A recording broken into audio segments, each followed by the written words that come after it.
Bonsoir à tous, bienvenue sur le plateau de Parlons-en. Ce soir, nous accueillons Loulou Dedola, qui est musicien et qui vient de publier son premier roman que je vous montre, 419 African Mafia, Tribal Édition. Bonsoir. Bonsoir. Merci d'avoir accepté notre invitation. Vous êtes musicien, donc leader du groupe RCP, qu'on connaît bien ici à Lyon, et vous publiez donc ce premier roman qui met en scène Mino, qui est un musicien comme vous, et qui va se retrouver au cœur de la mafia nigériane, 419.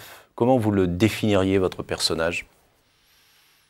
Mon personnage, au départ, c'est quelqu'un qui prend des risques, et puis après, c'est quelqu'un qui les assume.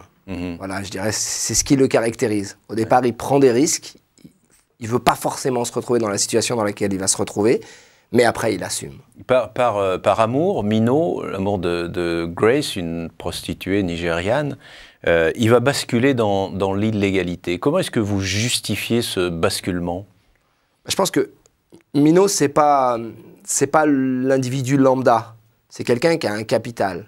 C'est-à-dire que c'est un banlieusard, il a connu les étés chauds, il a connu les prémices... Banlieusard, il faut bien le préciser, de Lyon, hein, de la région lyonnaise. Hein, ça se passe beaucoup à Lyon, un peu en Afrique, mais beaucoup à Lyon. Ouais, Mino, c'est un Lyonnais, c'est un pur produit de la banlieue lyonnaise. Et il a connu les étés chauds, il a connu les premiers grands gangsters issus de la banlieue, quand le milieu a commencé à recruter en banlieue.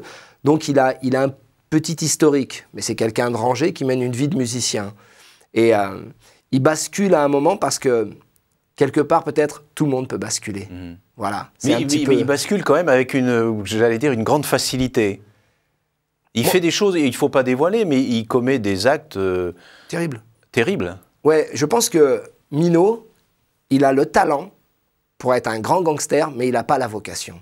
C'est ce qui le caractérise. Et j'en ai connu des comme ça. D'ailleurs, souvent, c'est ceux qui réussissent à s'en sortir, voilà. Mais il a le talent, pas la vocation. Il réagit pas forcément comme un gangster, qu'avec des pulsions de virilité. Il place pas son honneur là où le placerait un gangster. Il agit différemment. Voilà, il est très talentueux, Mino, mais il n'a pas la vocation. Alors, on plonge dans ce livre au cœur de la mafia nigériane. Et c'est une mafia qu'on ne connaît pas. On parle de la mafia russe, évidemment, la mafia italienne, sicilienne. Cette mafia nigériane, pourquoi on n'en parle pas? Pourquoi on ne la connaît pas? Moi, je pense que ça participe de l'infantilisation de l'Afrique, et de l'Afrique noire en particulier. On ne veut pas dire que l'Afrique peut produire une mafia. Ce d'autant plus que la mafia africaine est très liée aux humanitaires. Pas tous les humanitaires, mais le système humanitaire sert beaucoup la mafia africaine. Alors, cette négation de l'existence de la mafia africaine, elle passe par le fait qu'on ne lui donne pas de nom. La mafia russe, la mafia... Elles ont toutes des noms, ces mafias. On connaît la mafia de la Cosa Nostra en Sicile, la 'Ndrangheta en Calabre, la Camorra, etc. à Naples. Aujourd'hui, il faut se le dire, il y a une mafia, elle est nigériane, elle s'appelle le 419. Je participe à lui donner un nom, mais dans la rue, à Lagos, tout le monde appelle ces gens-là les 419ers. Il y a des grands 419ers très célèbres, vivants ou décédés. Pourquoi on l'appelle 419 ? 419, c'est un article du code pénal nigérian qui condamne, je dirais, la criminalité intelligente, la cybercriminalité et la criminalité intelligente en général. Ça veut dire toutes les escrocs basés sur les mails que vous recevez, j'ai un transfert de fonds à opérer, veuillez m'aider, vous toucherez un pourcentage, mon père est mort dans un accident d'avion, j'ai 20 millions dans une banque en Suisse, etc. Vous avez tous reçu ces spams-là, enfin tous, beaucoup d'entre vous en ont reçu. Voilà. Et à un moment, c'était devenu tellement monumental que le gouvernement américain et le gouvernement anglais avaient sollicité le gouvernement nigérian, j'ai bien dit, hein, pas nigérien. Il y a le Niger et le Nigeria. Le Niger et on parle bien du Nigeria. On parle bien du Nigeria, ouais. Et avait sollicité le gouvernement nigérian pour promulguer une loi, et cette loi, c'est la loi 419, l'article 419 du code pénal nigérian. Je disais que ça se passe beaucoup à Lyon et dans sa banlieue.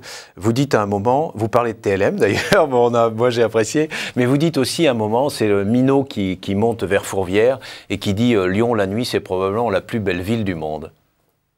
Moi, je le pense, ouais. Moi, j'ai beaucoup voyagé, j'ai eu cette chance. J'ai pas fait tous les pays du monde, mais j'ai fait parmi les grandes villes. Moi, je pense que Lyon est, pour moi, la nuit la plus belle ville du monde, de par sa mise en lumière, de par ses deux fleuves, de par cette colline. Enfin, moi, j'adore Lyon, voilà, je suis amoureux de cette ville, et particulièrement la nuit. Je trouve que Lyon, la nuit, est la plus belle ville du monde.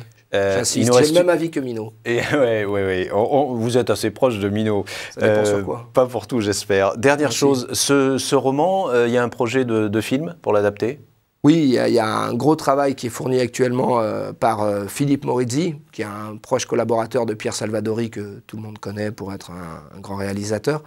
Et puis ça avance bien, je pense qu'on en parlera au moment où ça sera fixé. Je sais qu'il y a beaucoup de gens en région, et c'est ça qui est magique aujourd'hui, qui soutiennent mon travail. Je veux parler de Christiane de Montes, qui est sénatrice maire de Saint-Fond, de Najat Belkacem, l'actuel président du conseil régional, Jean-Jacques Kéran, etc. Tous ces gens se mobilisent pour que ce film ait lieu, parce que je veux le tourner à Lyon, en banlieue, et avec des jeunes de la banlieue. Merci beaucoup, Loulou Dedolla, d'être venu sur le plateau. Merci. Et je remonte une dernière fois, donc voilà, 419 African Mafia, Tribal Édition. Merci de votre fidélité. On se retrouve demain pour un nouveau numéro de Parlons-en. Bonsoir et merci.